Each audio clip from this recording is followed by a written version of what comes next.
All right. Hey, everybody. Thank you so much for tuning in. I'm really looking forward to this conversation that we're going to have today. I'm going to be talking to Jailo Dufera. He unfortunately has had a loss in one of the um, many attacks in Welega. And I just want to bring in a very personal story to that so that we can all kind of get on the same page and really figure out what's going on the ground. Hailu, welcome. Thank you so much. We're live. I really appreciate you making this time. I know it's a very difficult time. I just want to say I'm so sorry for your loss. Many of us saw the story that she wrote and were touched by that. It was a very human story. Your dad sounds like an amazing person that literally put his life on the line to protect a woman and her baby. So thank you so much for making the time, first of all. Thank you. Thank you very much for having me here. My pleasure. So I just want to start from the beginning. So you live here in the United States, working as a fellow in a top school, in an Ivy League school here in the United States. But you have family in Welega, and your dad was one of them. Can you just kind of walk us through when you heard about his loss and what it was that you heard happened?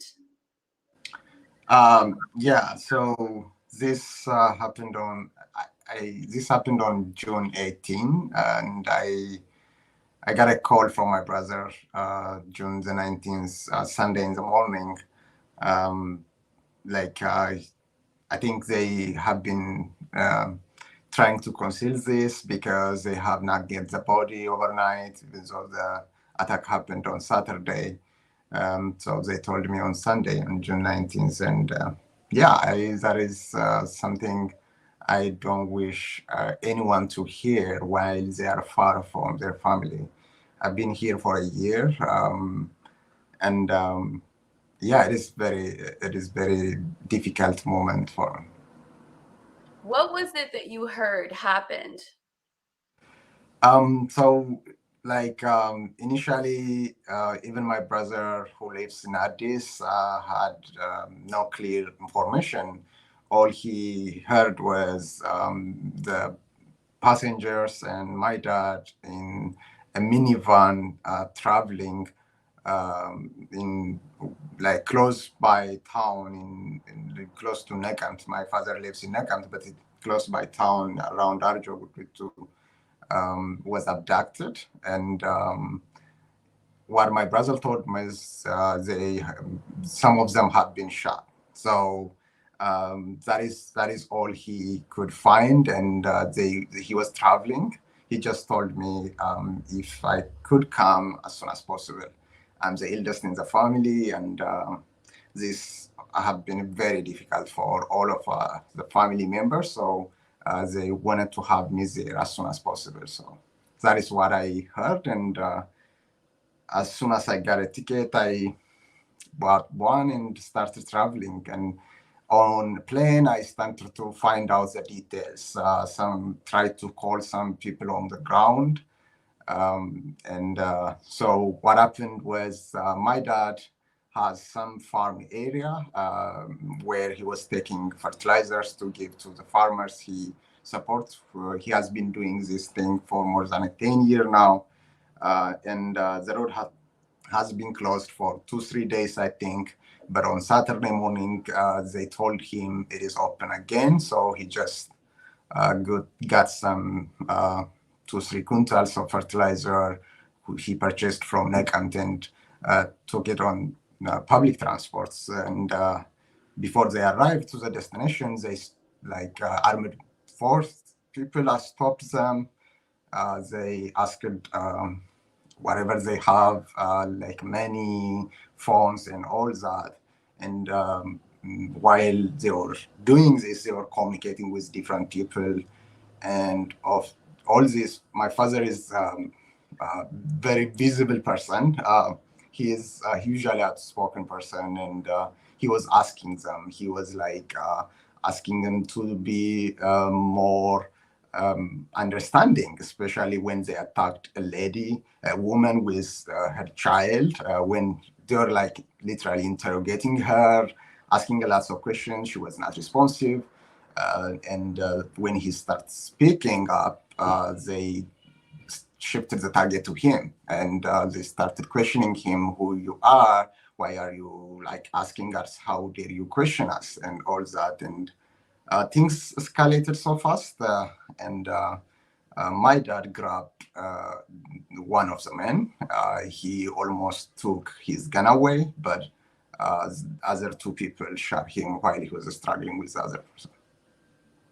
I mean, this is absolutely incredible. So your dad died while trying to defend, I believe you said it was a woman and her baby that were being harassed by these people who had guns.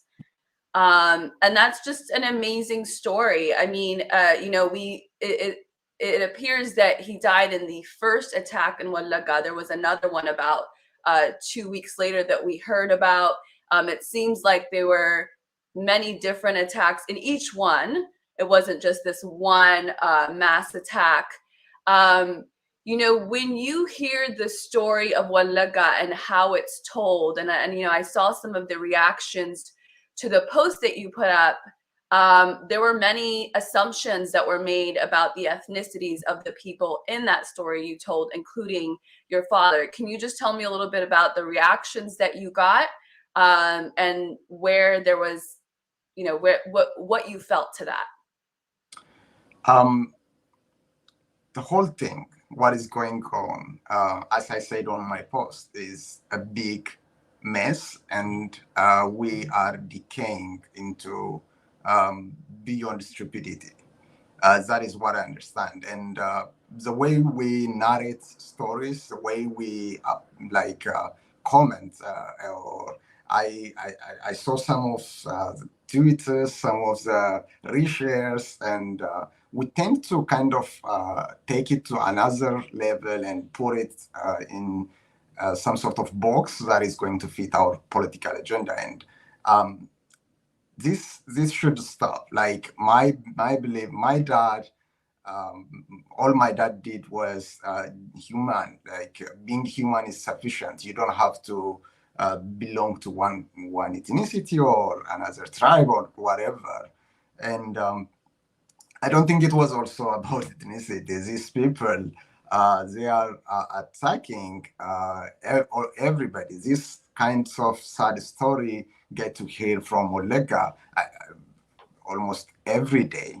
Somebody dies, somebody icon dies, a pastor or a church elderly or a priest. We get to hear this because those elderly people speak out, like saying, why do you do this? Whenever you, like for years, when something bad happens, nowadays we do have a very terrible moral. I'm sorry to say this. We just keep passing by. But for elderly, it's difficult, whoever it is. So this was not about ethnicity. This was not about like genocide, as some of them tagged me. This is about being human, and I'm sorry about those kinds of belief. So there was an assumption that was made in your story that, we don't, do we know, so you say your dad is Oromo, right? And do we know the ethnicity of the woman and the baby that he was protecting, or is that? No, I don't even know the ethnicity of the woman. What I found out from those who survived from that incident is that the woman couldn't speak up, and they were like asking. They ask everyone. They are asking, "Where are you from? What do you do?" Because like they might, especially like they ask if you are a government employee, if you are affiliated with some sort of groups, and all those questions. So I can't say she was from this group, but she was not able to speak up in Afan Oromo. That is how they are asking. That doesn't put her in any group. We do have 90 plus ethnicity. I don't know which group she is, and I don't even like bother to find out that, because she was a mother, she was a woman getting attacked by an armed person, and that is all you have to defend. Being a human is enough, and that is what my dad did. Amazing. For many of us, Welega is a place far, far away that really only exists in our imagination every time we hear about, a large number of people being killed. But, you're here, that's home to you, or that's where family is for you. What is Welega? I mean, what do people there live like? What is it like there? Um, there is this myth about Welega for a long time. And even back when I was in school, when I joined university, whenever we say I am from Welega, there is this stereotype that is attached with the word Welega. But Welega people are not different from any Ethiopian. I mean, I'm from Welega, and I have traveled almost everywhere in Ethiopia, and I don't see any difference. And Welega people are like innocent, very religious people, but there are people who fall far from the tree. Like there are people who could disgrace this genuine society. And I think we need to stop that. We need to stop seeing that. We need to see each other as fellow Ethiopians. And actually, the people in Welega are the most suffering. From my understanding, I had a privilege to see every corner of the country. I just came here a year ago. I was working. I was a healthcare professional. I was traveling everywhere. And from what I understand, the people in Welega are the most suffering. Uh, but unless we stop and kind of pointing fingers at each other and discriminating a group or a person just by name, like if we start standing for like humanity, for Ethiopianism, like I think that is what we all have to do. And this should be a way for us to salvage our uh, country. Like it is so sad. What I witnessed is so sad. The people in Welega are like well statured, like beautiful people. That is what I know. That is how I grew in. But the last time, like 3, 4 weeks ago, I was there. What I witnessed on the face of the people working is misery. Everybody is in some sort of sorrow because these things are happening in every household. And yeah, the people are just suffering just like everyone else in Ethiopia. So when you heard the unfortunate news about your dad, you were actually able to go back not just to Ethiopia, but all the way to Welega. What was that journey like? Personally, I think it was the most difficult travel I had ever. I, I like I can't describe it. It's the feeling, the confusion, because I never thought my dad would die this young.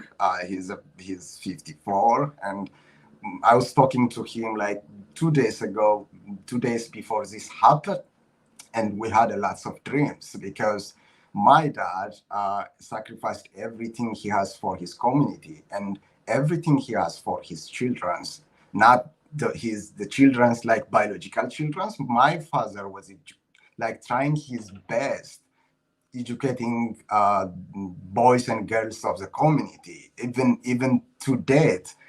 To this happened. My father's home is always occupied by 3, 4 college students who are coming from far area, trying to grasp the dreams that is going to be gained from education. So it was so terrible, like to understand, uh, like to hear this and go there, and it was a long journey. I like the plane took forever. I felt like a week, and by the time I arrived there, like everything had been done. I couldn't even I didn't even reach a funeral. So they buried him a day before I arrived there. Yeah, it is indescribable. It was very sad. And what do people say there happened? I mean, we in the diaspora have, many versions of what is going on in Welega, but when you talk to the community there, I mean, what is happening? So you say there's these young people that are picking up arms, and some of the older people are speaking out against it. What do the people there say is happening? The people there is terrified. That is what I sensed, because even speaking up could like be a reason for your death, even though you grew there, even though you are from there, like you spent your entire life there. So people are terrified, and they can't describe it. They can't say even names. They can't describe who's who, because they are getting attacked from every direction.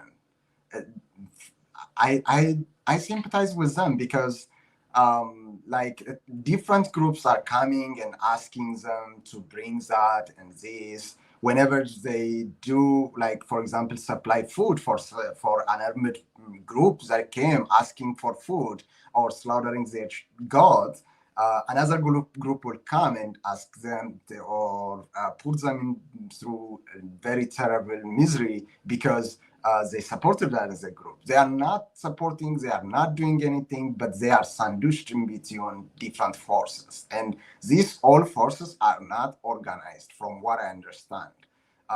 There is no structure.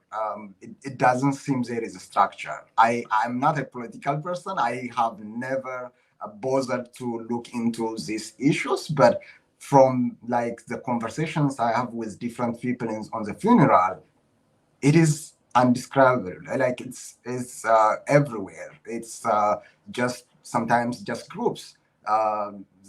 Unemployed youth will use an advantage and just gives themselves a name and start robbing and stop a car and get whatever they want. And these people are asking a lots of ransom monies. And I don't understand that, how political that is. They just kidnap a person, ask like 150,000, 200,000 Ethiopian birr. This is happening almost every day. So yeah, it is difficult to describe for me. It is really difficult.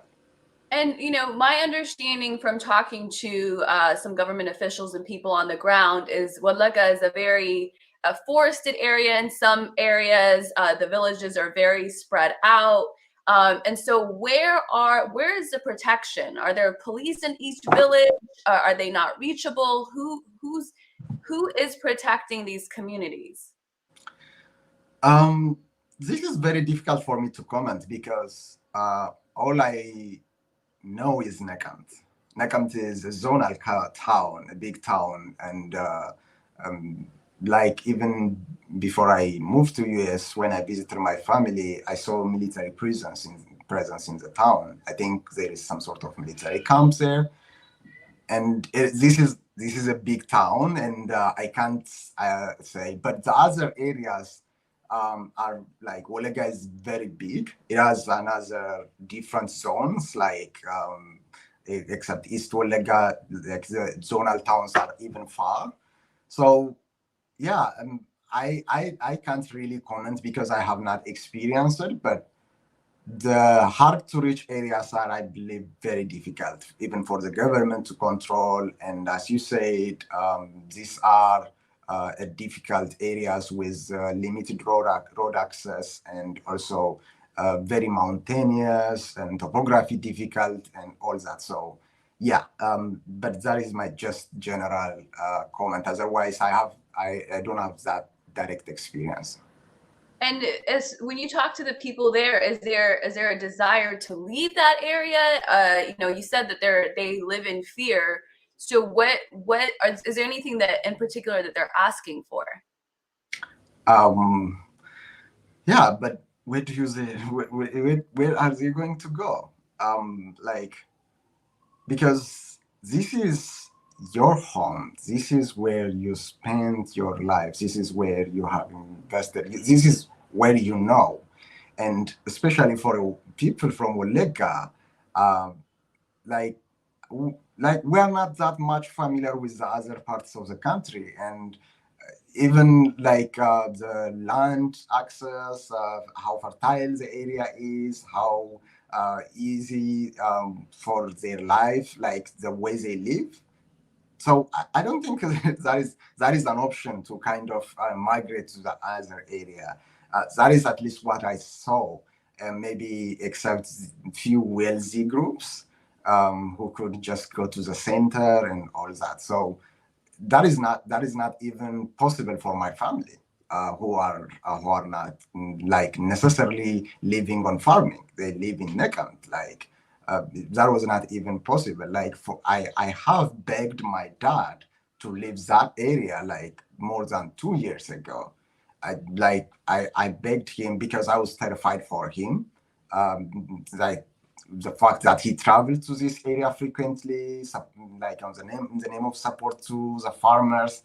I was begging him, but his response was, "Where am I going to go?"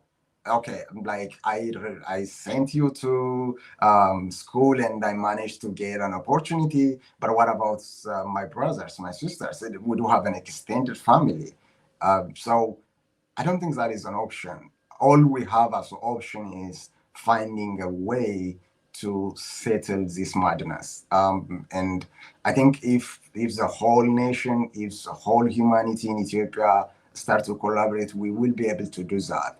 Otherwise, the fact that we are pointing at each other because of ethnicity background is giving them much opportunity to exploit the people.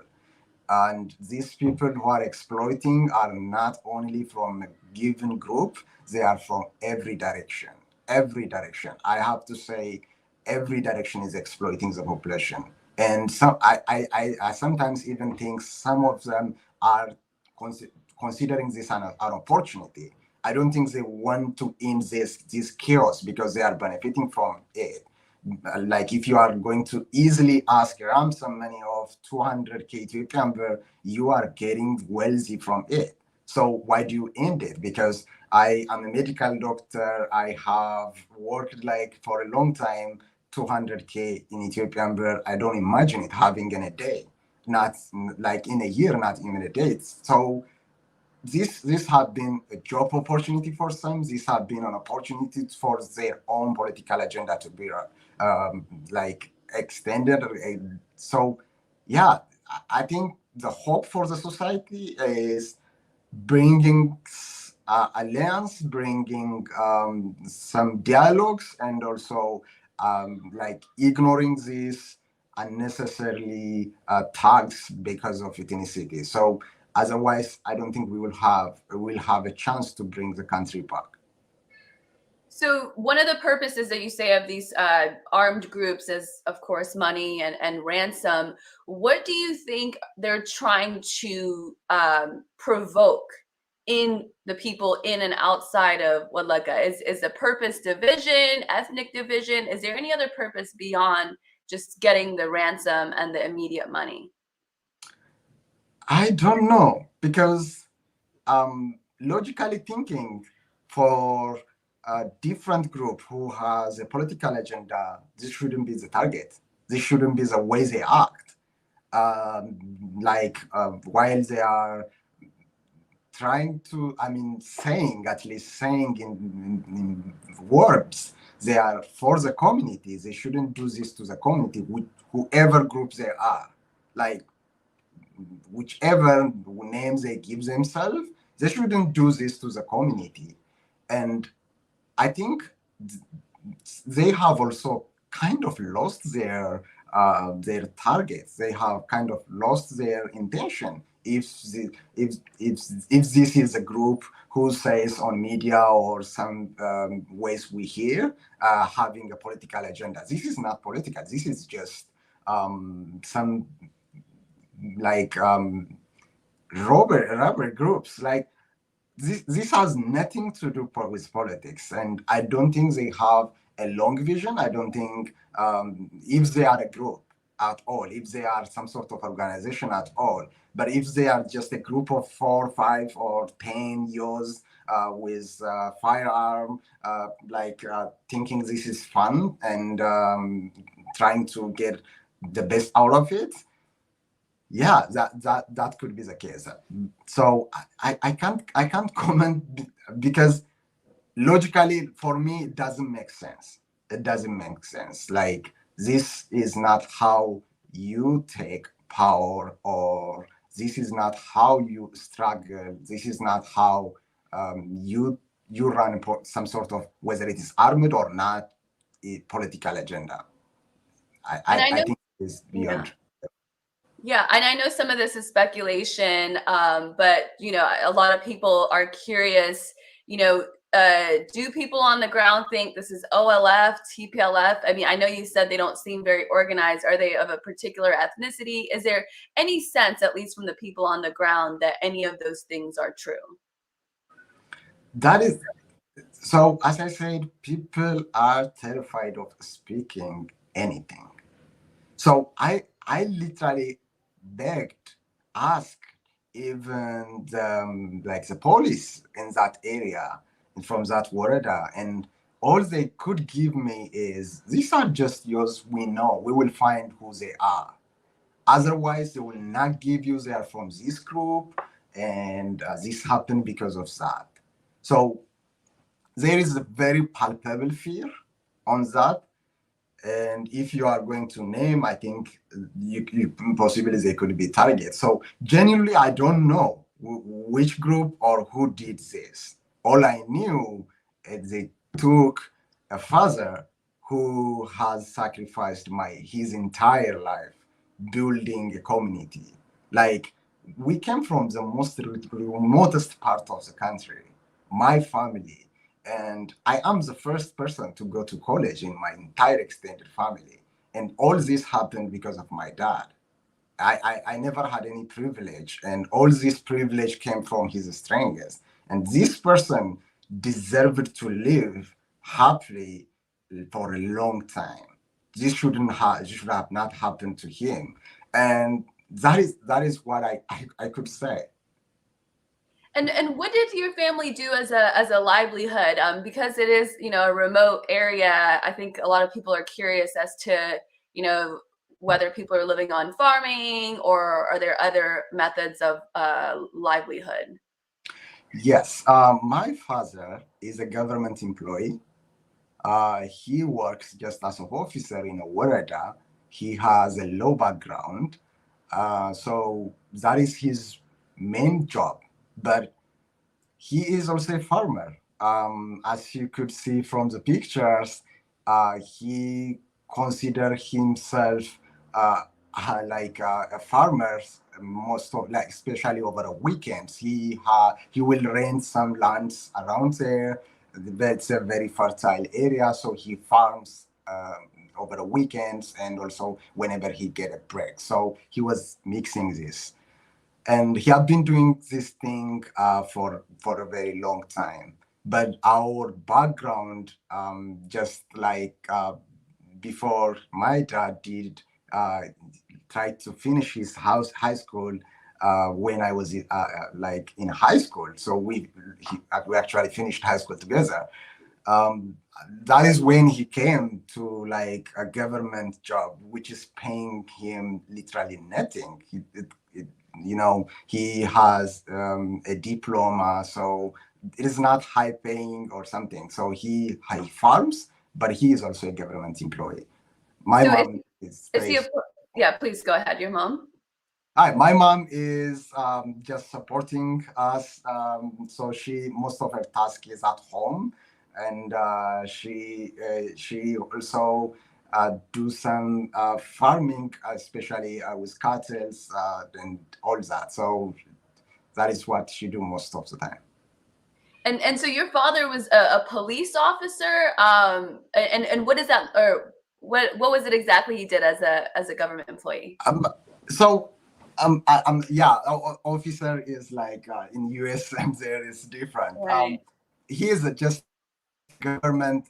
There is, what it does, the lowest administrative structure. He works in that, and he is a lawyer for the Warada. So whenever the Warada got sued for whatever reason, he represents the Warada, and also some legal advice to the Warada. That is his main task. Okay, I see.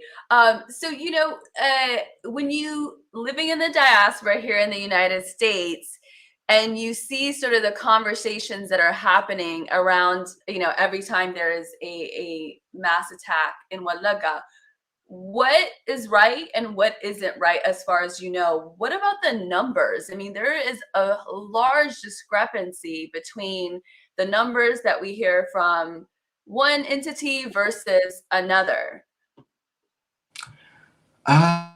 Here's also another thing that is difficult for me to comment because I hear numbers. I see them on social media. So whenever I get a chance to see social media, otherwise, what I know from my personal friends, family members, people die.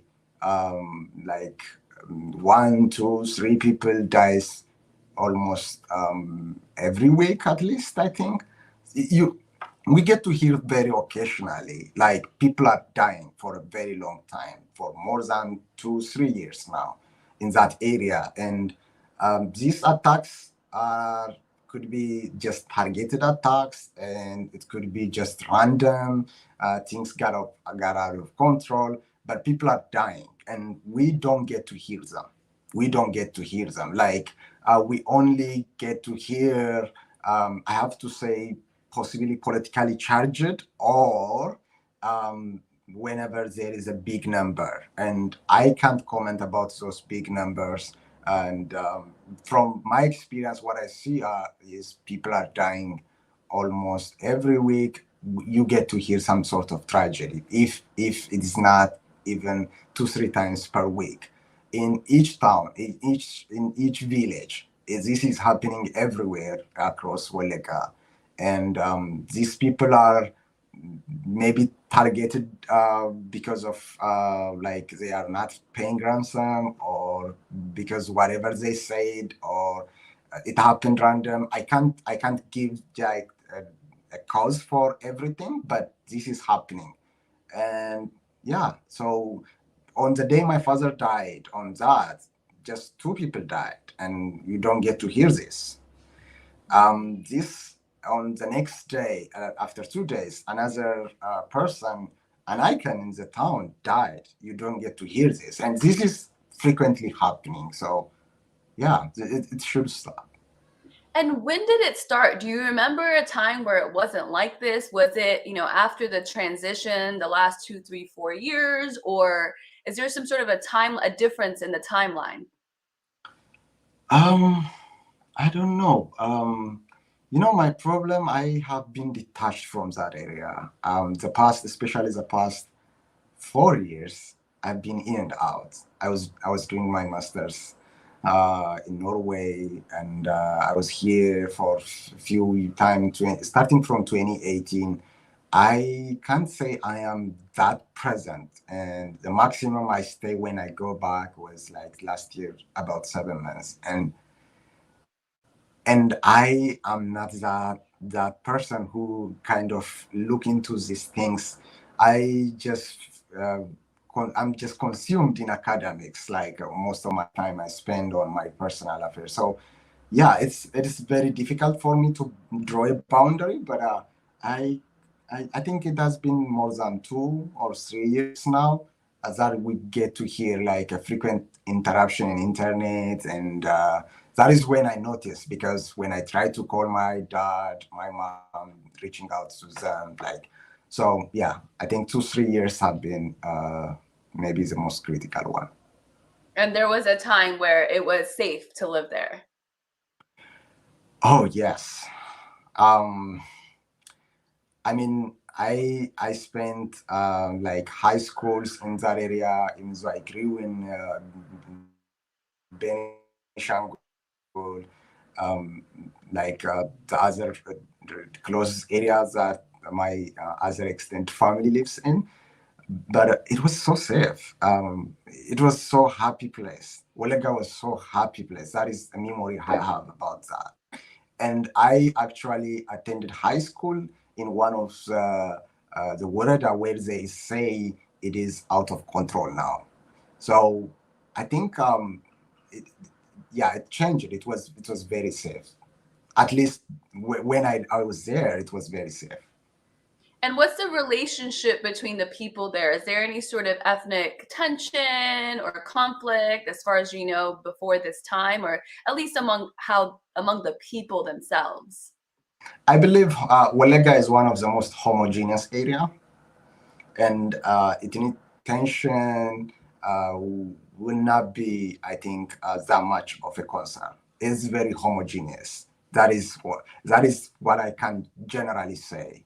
Of course, it is not very neutral. I mean, there are different ethnicities living, especially in the cities and some of the towns, especially when some sort of settlement had happened. But even those areas have been there for a very long time. People have been interacting, getting married from each tribe, each ethnicity. So it is the most homogeneous area from my understanding. So I think tension was not that much a problem. And homogeneous as in mostly Amhara, or it's just that It's mostly Oromo. It's mostly Oromo. Okay, the area that your father is from is mostly Oromo. Yes. Okay. And he lives in the city, or he lived in the city? Yes, I mean, if you consider them city, these are just Wereda towns, a very small town, and yes, relatively from like considering it is a city, he just moved to Nekant recently. I forced him to move to Nekant very recently, less than 2 years. And before that, he was living in a more remote He, area? he was living a close by area, like where this incident happened. It was a Warada where he still works. It is a very close by, so he take transport to go to his work and come back and live in Negan. So it is a very close by area. It's on asphalt, and so I would say it is also part of Negan. So it is not that far. And so, as far as you know, he was en route to or from work when this incident happened? So he just left his home on Saturday morning, and he was taking the fertilizers to a nearby town where he asked the farmers to come and receive the fertilizer, and he was planning to get back to Nakat. I see. Okay. And so he was okay. So he was en route when he tried to intervene with this armed people that were harassing a woman and her Yes. child. And I know you said it. This is mostly homogeneous, but people are asking. The diaspora has a certain perspective of what happens on the ground, and so someone's asking if the Oromos in Welega are ever discouraged to speak Amharic. So if we had done this interview in Amharic, you would say I am Amhara. That is what I say. Very interesting. So, I mean, this is such a treat in a way to have such a personal perspective because, as you I'm sure observed, a lot of us are a little bit, detached from what's going on the ground. We're just sort of hearing about it through the mainstream media outlets, and so, just wrapping up. Last question. I guess two questions. How do you want your dad to be remembered? And how would you advise or suggest some of us in the diaspora who mean well but have different perspectives on what's going on the ground and how to advocate for it? How would you suggest that we go about that? So first, just how would you want your dad to be remembered? Yeah, so as I put it on the post I shared, my dad has been not because he's my dad, but he has been a very unique person who struggled, who did all his best for the community, and he had the power of like lots of finance or something, bigger power. I can't imagine what he have done, but yeah, it is a very tragic that I we lost him. But I somehow draw my comfort that he stood by his principle, even his last moments. And I think that is what we all should do.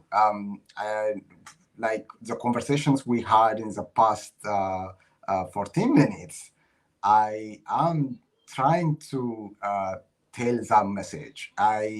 It doesn't, like, I have a pain in, like, I this pains me a lot. I lost a person I see as icon, and this person single-handed me handed like showed me a path to make it to Harvard. I never had any privilege, and so I can't mention like an icon more than my dad for me, but I am trying to be as like objective or as considerate as possible on these conversations, because what is that is what we have to do. Like, we have to bring first the humanity rather than just mentioning your ethnicity or your group and saying some outlandish things that is going to hurt a lots of innocent people. And like, coming to the message for diaspora, I believe the diaspora has a lots of power, but these powers are most of the time, from my observation, misused. We do have like luxury of transmitting a message that is going to get heard or seen by thousands of people, but the message we are transmitting on whatever it is, YouTube channel, whatever social media, it is a disgrace most of the time. I'm not saying everybody is doing that, everybody is like using this, but I believe, as a person who came from that poor country, we should use our this opportunity and put all positive efforts, like, be going beyond the horizon, like all the positives. If it comes from this very educated, possibly the most educated people of the country are out of the country, so more experienced, with a lots of opportunity, with a lots of power, I think we should be able to use it wisely. I think that's a great point. I can't let you go because a lot of questions are coming, and I think people really want to hear from you. Some of this you may not be able to answer, but people are really curious to hear your perspective. One of them coming in being that, there are reports that some of these attacks are strategically attacking Amhara members of the community with the approval of the local government. Any take on that? Any insight on that? I can't say. I can't say. As I said, I'm just sharing my personal experience. Otherwise, I'm not affiliated with anybody, and I don't have even like a strong opinion, because I said I'm very far from this. I'm really far from this. Right, as many of us are. Is there did anyone on the ground? I know you said that a lot of them are fearful to speak. Is there anyone on the ground that suggested something like that? There is local government accomplices, and then to that point, also another question coming in is, and again, if you can't answer some of these, it's completely fine. Some people also said, what is the view of the Oromo descendant Oromo Welegians about OLF or Oneg Shene? I like, I don't know. Like, the problem is, there is this misbelief, like misconception, that every Oromo would understand everything about OLF or Shani or possibly have someone on call, friend back then, but I don't have anything. That might be my like failure. I should have been informed or maybe dig deeper, but I am in a profession that is really far from that, and I don't have any political affiliation. I am the least political person from my friends I know. I don't even engage in such kinds of conversation from early on in childhood. So I'm sorry, I can't comment on those things. Understandable. Do you worry about your family that's left behind, that's Yes, still I there? do. Yes, I Yeah. do. Because as a child, I do have a regret. I have asked my dad to move, but I didn't kind of. I personally think that I didn't do much effort. Like if I had not just chased this dream and came here, if I had been there, there are lots of ifs that I ask myself. So I am terrified about other members because I have never imagined this will happen to my dad. If this happens, like it could happen to anyone. So yes, I'm fearful for other family members. This arbitrary attacks could happen to anyone, not because they are my family, but it could happen to anyone. Yeah, absolutely. I mean that's understandable. Anything I didn't ask you that you want to add? No, I think we had good conversation. Thank you very much. And I really appreciate the opportunity to share my father's story. It is just a personal story. I don't want to, I hope I didn't offend anyone, but this is nothing to do with politics. It is just my father's story. Amazing. And I mean, it's absolutely a touching one. I know a lot of people are in the comment section really appreciative of you sharing that. Really proud of what you're able to do here in the States. I mean, you're operating at a high level here at the where you work. So congratulations on that. Thank you so much for sharing the story about your dad, and just really appreciate your time and openness. Thank you very much. Thank you for having me. Thank you, Hailu. Yeah. Take care.